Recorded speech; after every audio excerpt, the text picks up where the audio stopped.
अभी चालू करेंगे तो अभी नहीं। हेलो।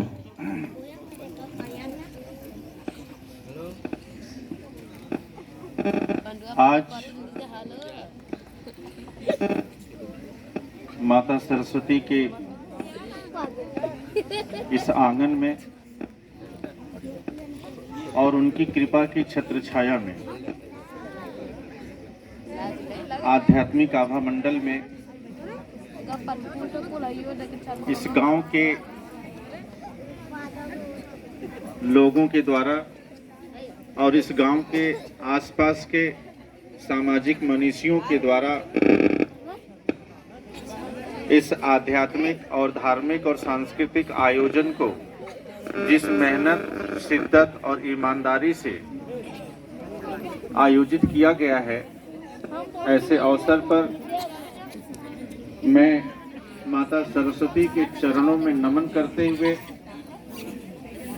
आप सबके अच्छे भविष्य के, उज्जवल भविष्य की कामना करता हूं, बधाई एवं साधुवाद देता हूं।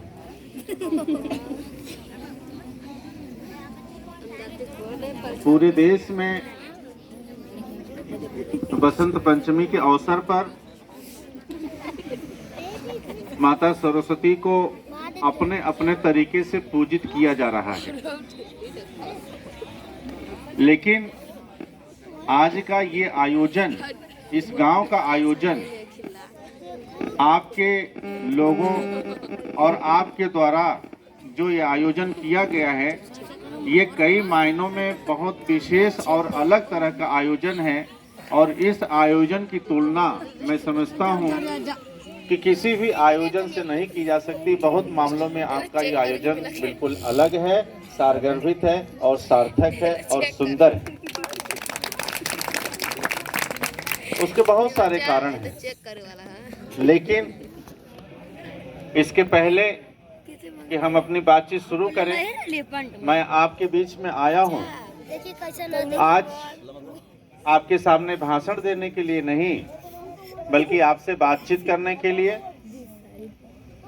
और बातचीत के वातावरण में कुछ अच्छे निर्णय लेने के लिए, कुछ अच्छे संकल्प लेने के लिए, ताकि इस गांव का और इस गांव के बच्चों का भविष्य उज्जवल हो सके। इसके लिए हम कुछ बातचीत करेंगे आज आपसे, लेकिन इसके लिए निवेदन है कि कुछ समय तक हम आपस में अपनी बातचीत को बंद करके अपने धन को, अपने ध्यान को, अपने मन को केंद्रित करें।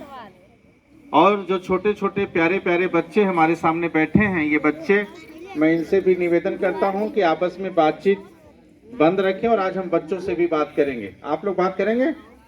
बात करेंगे? तो एक जोरदार तालियां बजाते हैं माता सरस्वती के लिए।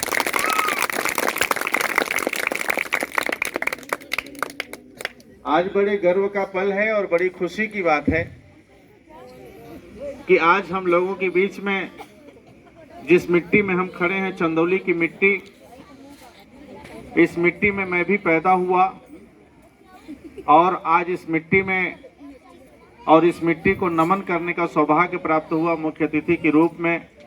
ये आपका प्यार है, आपकी मोहब्बत है। अपने लोगों के बीच में मुख्य अतिथि बनना अच्छा नहीं लगता, लेकिन आपका प्यार है, इसलिए स्वीकार भी करना पड़ा।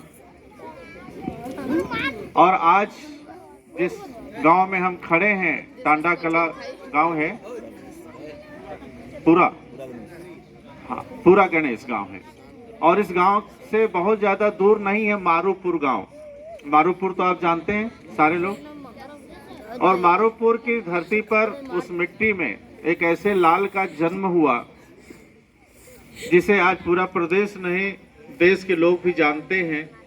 देश की सामाजिक हस्तियां, राजनीतिक हस्तियां और प्रशासनिक हस्तियां, वो सारे लोग उस मिट्टी के लाल का बड़ा सम्मान करती है और उन्होंने इस मिट्टी का नाम रोशन किया है। जो आज इस कार्यक्रम में विशिष्ट अतिथि के रूप में हम लोगों के बीच में छोटे भाई श्री राकेश यादव रोशन जी उपस्थित हैं। और ये पूरे पूर्वांचल के इकलौते ऐसे व्यक्ति हैं जिनको उत्तर प्रदेश सरकार ने 4 बार सम्मानित किया है। और आप आकाशवाणी, दूरदर्शन और पत्रकारिता और समाज सेवा के क्षेत्र में इन्होंने एक रिकॉर्ड स्थापित किया है। और आज चंदौली का गांव गांव एक एक बच्चा एक एक घर के लोग इनको जानते हैं, इनका सम्मान करते हैं। मैं चाहता हूं कि आपके बीच का भाई, आपका बेटा, आपका पुत्र इतना बड़ा नाम रोशन किया पूरे देश में, और आज विशिष्ट अतिथि के रूप में आपने उनको सुना भी था अभी राकेश यादव रोशन जी को। एक जोरदार तालियों से उनका अभिनंदन करें, उनका स्वागत करें। और अभी जिस काम की वजह से उनको प्रदेश सरकार ने 4 बार सम्मानित किया है, वो मंच पर अभी आएंगे। और इलेक्शन कमीशन की तरफ से ब्रांड एम्बेसडर के रूप में जो काम इन्होंने किया, चंदौली जिले के लोगों ने सबसे ज्यादा मतदान प्रतिशत करके एक रिकॉर्ड स्थापित किया और उसके लिए इनको सम्मानित किया गया। तो आज आपको मतदान करने के लिए प्रेरित करेंगे और मतदान से जुड़े हुए महत्व को आपको बताएंगे। मेरे बाद वो मंच पर आएंगे। और साथ ही हमारे साथ वाराणसी की धरती से चल करके, काशी की धरती से चल करके आज हम लोग खेती और किसानी हम लोगों का मुख्य पेशा रहा। गांव में जन्मे हम लोग और गांव की संस्कृति हम लोगों को पोषित की हुई है। तो उसी काम को कर रहे हमारे छोटे भाई श्री विजय बहादुर यादव जी आज हम लोगों के बीच में उपस्थित हैं। भारतीय पशुपालक संघ नाम की संस्था चला करके पशुपालकों और कृषि कार्य करने वाले किसानों की समस्याओं को लेकर के प्रदेश और देश में उनकी समस्याओं के लिए लड़ रहे हैं। और आज भारतीय पशुपालक संघ पूरे प्रदेश में किसानों की और कृषि कार्य करने वाले लोगों की समस्याओं को लेकर के काम कर रहा है। आज हम लोगों के बीच में उपस्थित हैं विजय बहादुर यादव जी। एक जोरदार तालियों से उनका स्वागत करें, उनका अभिनंदन करें। और मैं चाहता हूं कि एक बार खड़े हो जाएं, आप इनको देख लें। और इनका संगठन बहुत मजबूती से काम कर रहा है भाई विजय बहादुर यादव जी का। आज हम लोगों के बीच में डॉक्टर राजेश निषाद जी छोटे भाई चल कर के आए हैं। आपकी विभिन्न योग्यताएं और काबिलियत है, सामाजिक रूप से समाज सेवा में बहुत ही ज़्यादा रुचि है। और किसी भी समाज और किसी भी जाति और धर्म के लोग अगर अच्छा काम कर रहे हैं, सारगर्भित और सकारात्मक काम कर रहे हैं, तो आगे बढ़ करके उनका साथ देना इनकी नियति है। और एक अच्छे संस्कार के पोषक हैं डॉक्टर राजेश निषाद जी। मैं इनका भी अभिनंदन करता हूं। और मैं चाहता हूं कि एक बार खड़े हो जाएं अपने जगह। डॉक्टर राजेश निषाद जी, बहुत बहुत आभार आपका, बहुत बहुत शुक्रिया यहाँ पर पधारे हैं। और आज हम लोगों के बीच में बालकिशुन यादव, आप जो है प्रबंधक हैं वीर पब्लिक स्कूल के। मैं आपका भी हार्दिक अभिनंदन करता हूं। मैं आपका भाषण सुन रहा था, बहुत ही अच्छा आपने बोला और बहुत अच्छा मार्गदर्शन किया बच्चों का। और आपको जब से मैं देख रहा हूं तब से इनके चेहरे पर हंसी ही नजर आ रही है, मुस्कुराता हुआ चेहरा है आपका। तो आपका भी बहुत बहुत आभार है कि इस कार्यक्रम में इतना समय आपके लिए दे करके आए हैं। और जो इंसान हंसता हुआ नजर आए उसको भी आप हंस करके उसका जवाब दिया करिए। इससे क्या होगा, खुशहाली का वातावरण पैदा होगा और आपका स्वास्थ्य भी अच्छा रहेगा, बीमारियां अपने आप ठीक हो जाएंगी, डॉक्टरों के यहाँ जाने की जरूरत नहीं पड़ेगी। हम लोगों के बीच में भाई चंद्रशेखर जी हैं, राजू जी हैं, जो एकलव्य समिति के अध्यक्ष हैं। बहुत बड़ी बात है कि आज इस संस्था की, जिस संस्था के बैनर पर आयोजन हो रहा है, उस संस्था का नाम महान व्यक्तित्व के धनी महान पुरुष, जब तक ये धरती रहेगी, जब तक सूरज चांद रहेगा, तब तक एकलव्य का नाम रहेगा। और उनके नाम पर बनी संस्था के अगर अध्यक्ष उनको बनाया गया है तो निश्चित रूप से उनके अंदर कोई न कोई योग्यता और काबिलियत जरूर होगी। भाई का बहुत बहुत स्वागत है, अभिनंदन है। हम लोगों के बीच में शंखेश्वर निषाद जी हैं, उनका भी स्वागत है। दिनेश निषाद जी भूतपूर्व ग्राम प्रधान हैं। और भूतपूर्व ग्राम प्रधान एक ऐसा पद है जो कभी नहीं बदलता, ये अमर हो जाता है। जो वर्तमान है वो भूतपूर्व होने की संभावना रहती है, लेकिन जो भूतपूर्व हो गया उसके लिए कोई संभावना नहीं रहती, खत्म हो जाती है। इसलिए दिनेश जी का भी बहुत बहुत आभार है। एक जोरदार तालियों से प्रधान जी का स्वागत करें। और जहां वर्तमान प्रधान मौजूद न हो, भूतपूर्व प्रधान मौजूद हो, तो वो गांव बड़ा भाग्यशाली है, समझ लीजिए। और उस गांव का संस्कार बड़ा अलग है, बड़ा दिव्य है, इसको माना जाना चाहिए। तो दिनेश जी का भी बहुत स्वागत है। भाई मुकेश जी हैं, उनका भी स्वागत है। सीताराम जी समाज सेवक हैं, और समाज सेवक होना तो अपने आप में बड़ी बात है। तो सीताराम जी के लिए भी एक बार आप जो है जोरदार तालियां बजाइए। लोग अयोध्या में सीताराम को खोज रहे हैं, सीताराम यहाँ पड़े हैं, लोग गलत फहमी में हैं। तो उनका भी स्वागत और अभिनंदन है। और बलवंत निषाद जी हैं, उनका भी बहुत बहुत स्वागत है।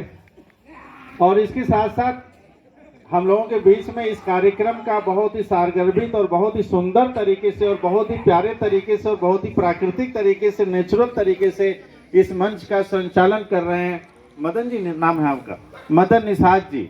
और आप शिक्षक भी हैं, समाज सेवी भी हैं। निश्चित रूप से आपके प्यारे व्यक्तित्व के लिए और आपके निश्चल व्यक्तित्व के लिए मैं चाहता हूं कि एक जोरदार तालियां होनी चाहिए। और ये माला मैं आप सबकी तरफ से पहना करके इनका स्वागत करने जा रहा हूं। कर दूं, इजाजत है? तो जोरदार तालियों से इनका अभिनंदन करिए। जो मंच संचालक एक ऐसा व्यक्ति होता है, जैसे खाना बहुत बढ़िया बना दीजिए और बहुत सुंदर सुंदर खाना बना हो, उसकी खुशबू बहुत अच्छी हो, लेकिन जब खाना खाने की बारी आए तो थाली में सब एक में मिला करके चावल दाल रोटी सब्जी सब दे दीजिए तो क्या स्वाद आएगा? नहीं आएगा। अलग अलग मिला कटोरी में सजा के दिया जाता है तो खाना सुंदर लगता है।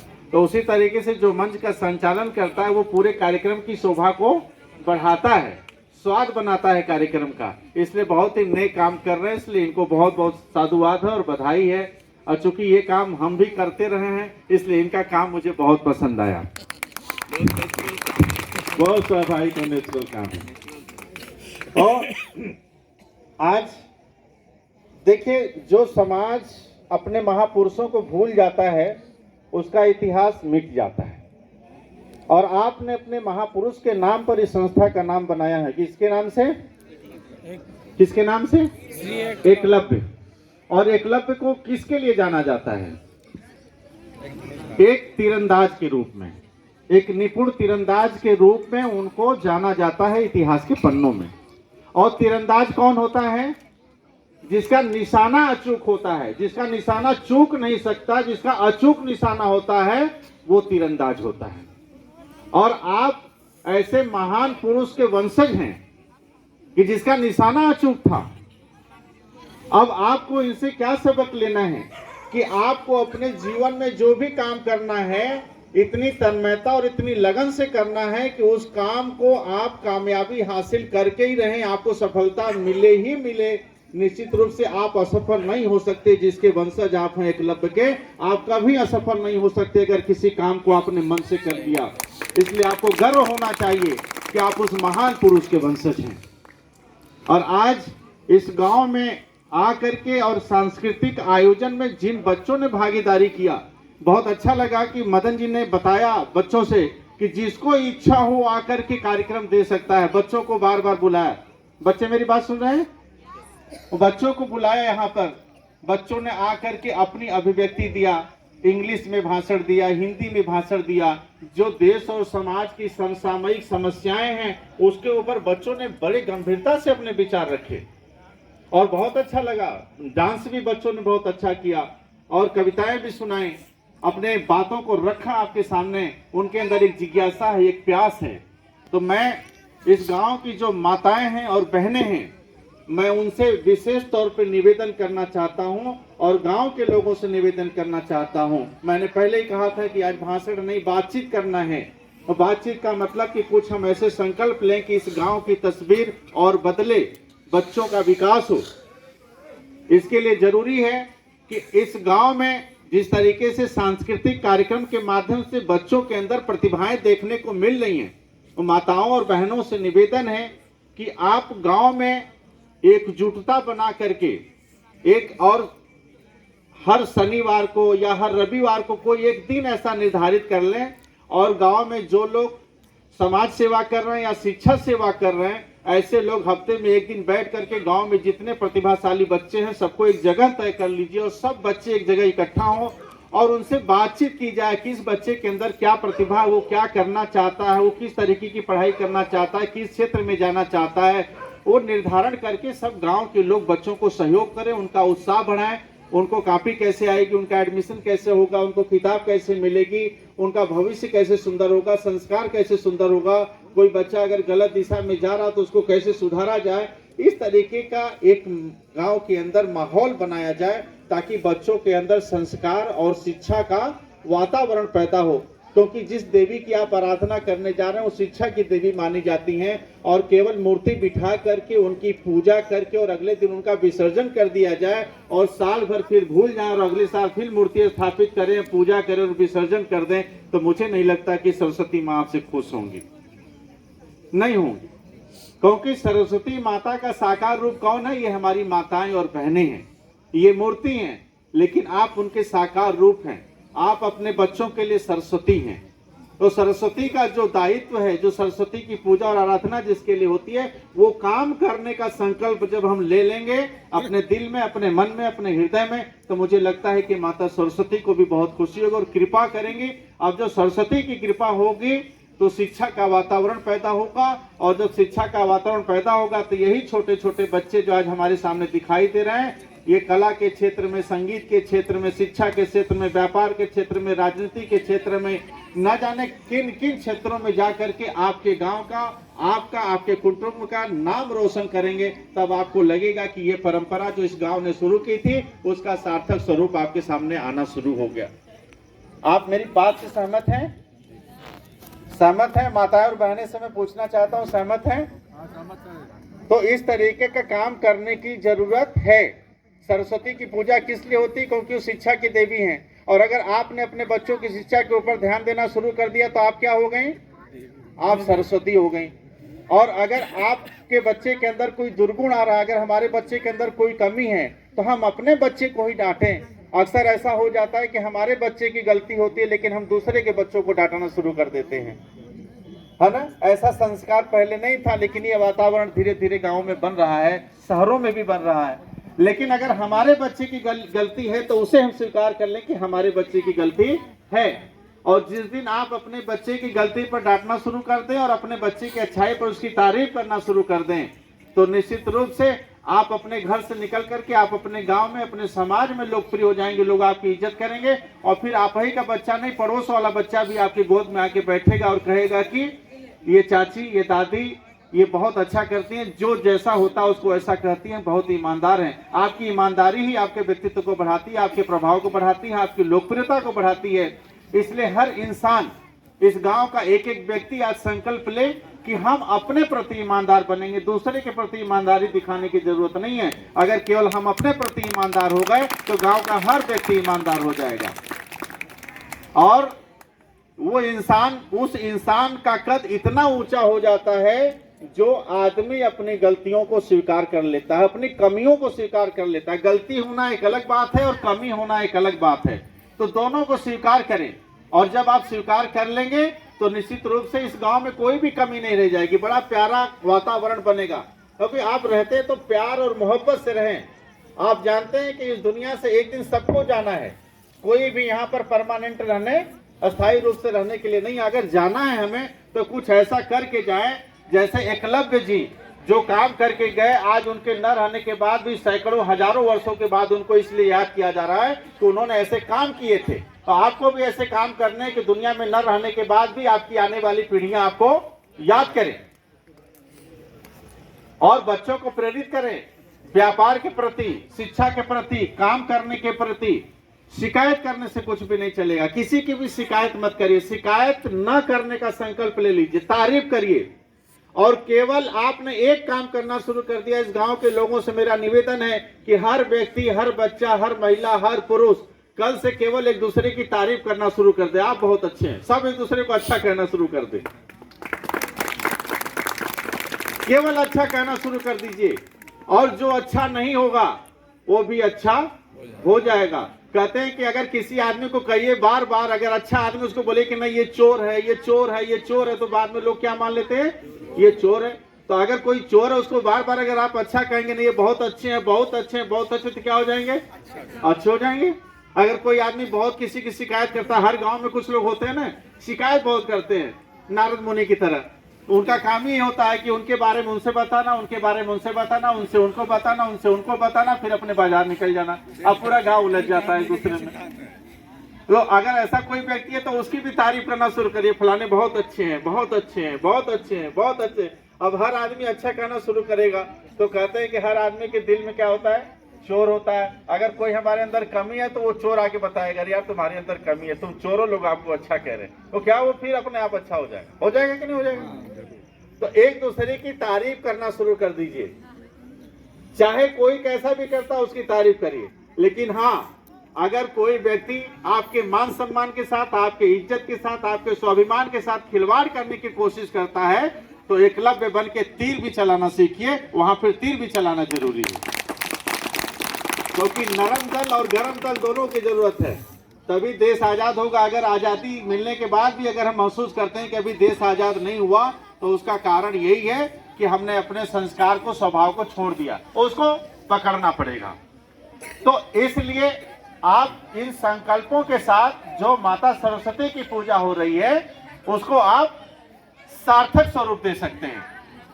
आज हम लोग यहाँ पर आए हैं तो कोई ना कोई यहाँ बुलाया होगा, हम लोगों को कोई ना कोई बुलाया है ना।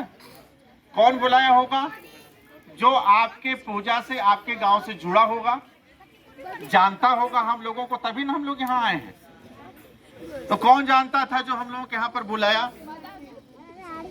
मदन जी हो गए, संतोष जी हो गए, और संतोष जी ने कहा कि हमारे गांव में माता सरस्वती की पूजा है और यहाँ पर बच्चों का सांस्कृतिक कार्यक्रम है, और इतनी तारीफ किया इन्होंने अपने गांव की और बच्चों की कि कहे कि इतने प्रतिभाशाली बच्चे, हम चाहते हैं कि आप लोग आकर के बच्चों के सांस्कृतिक कार्यक्रम को देखें। और इन्होंने इतनी तारीफ किया कि आज हम लोगों के 4 कार्यक्रम थे बनारस चंदौली में मिला करके, और सारे कार्यक्रमों को करते हुए हम लोग यहाँ पर पहुंचे कि हर हाल में इस कार्यक्रम को हम लोगों को अटेंड करना, उस कार्यक्रम में पहुंचना है। तो अगर इन्होंने अपने गांव की और अपने गांव के लोगों की और आज के कार्यक्रम की इतनी तारीफ न की होती तो हम लोग आ पाते? नहीं आ पाते ना। और इन्होंने तारीफ किया इसलिए हम लोग यहाँ पर आ गए, और हम लोग यहाँ पर आ गए तो 4-5 लोग, जितने भी अतिथि और लोग भी, जो लोग भी आए, ये जाकर क्या करेंगे? आपके गांव की और यहाँ के लोगों की क्या करेंगे? तारीफ करेंगे। तो जब आगे कोई कार्यक्रम करेंगे तो आप लोगों को बुलाएंगे तो लोग आएंगे कि नहीं आएंगे? तो तारीफ करने का फल क्या होता है, आपको समझ में आ गया है ना? तो मैं चाहता हूं कि आप इस गांव का संस्कार इतना बढ़िया करिए कि इस गांव में जो है देश प्रदेश के लोग भी जब आप कार्यक्रम करें, बुलाएं, तो लोग आपके पास आए। तो इस तरीके से कहते हैं कि इस कर्म भूमि में कर्म सबको करना पड़ता है, भगवान तो केवल लकीरें देता है, रंग हम सबको भरना पड़ता है। तो आपको जिंदगी रूपी समर में रंग भर करके आगे बढ़ना है। और बच्चियां बहुत प्रतिभाशाली, इस गांव की जो बच्चियां बहुत प्रतिभाशाली हैं, उनके अंदर बहुत लगन है, बहुत जोश है। उनके जोश और जुनून को आगे बढ़ाइएगा, उनको दबाइएगा मत। और बच्चों से भी निवेदन है कि आप अपनी इच्छा और अपने सपनों को पूरा करने के लिए माँ बाप का सम्मान करते हुए सम्मानित तरीके से अपनी बात रखने की कोशिश करें, अपमान न करें, उनको प्रताड़ित न करें, जबरदस्ती न करें, प्यार से अपनी बात मनाएं। माँ बाप हमेशा बच्चों के अच्छे भविष्य को बनाना चाहते हैं, तो माँ बाप कभी बुरे नहीं होते। इसलिए माँ बाप का सम्मान करते हुए अपनी बात को रखिए, उनका अपमान कभी भी मत करिए। माँ बाप का अपमान नहीं न होगा। सभी लोग संकल्प लेंगे, माता पिता की बात मानेंगे। माँ बाप चाहे अच्छे हों चाहे बुरे हों लोगों के लिए, लेकिन आपके लिए वो माँ बाप हैं, इसलिए वो हमेशा आपके लिए अच्छे हैं। अच्छे हैं ना? अच्छे। तो सब लोग हाथ उठा के संकल्प लीजिए, माँ बाप का सम्मान करेंगे। सब लोग कौन कौन लोग मानेंगे? हाथ उठाइए एक बार। बहुत अच्छा, सभी बच्चे बहुत लायक हैं। एक जोरदार तालियां सभी बच्चों के लिए। अच्छा, मैंने देखा कि जो माँ बाप बन गए वो लोग भी, कुछ लोग हाथ उठाए थे, है ना? मतलब उन लोगों के अंदर भी अभी कुछ कमियां रह गई, वो लोग भी सुधरने के लिए तैयार हैं, उनके लिए भी एक ताली बजा दी। तो मैं इन्हीं बातों के साथ मैं अपनी बातों को विराम देना चाहता हूं, और कुछ इन शब्दों के साथ कि बदल देंगे जमाने का मुकद्दर, बदल देंगे जमाने का मुकद्दर, वक्त के हाथ खंजर नहीं रहने देंगे, ऐ जिंदगी जरा होश में आने दो, हम आप सबकी राह में कोई पत्थर नहीं रहने देंगे। बहुत बहुत आभार, बहुत बहुत धन्यवाद, बहुत बहुत शुक्रिया। आप सबसे मिलकर बहुत अच्छा लगा, और दोबारा हम फिर इस गांव में आना चाहेंगे। धन्यवाद, बहुत बहुत धन्यवाद।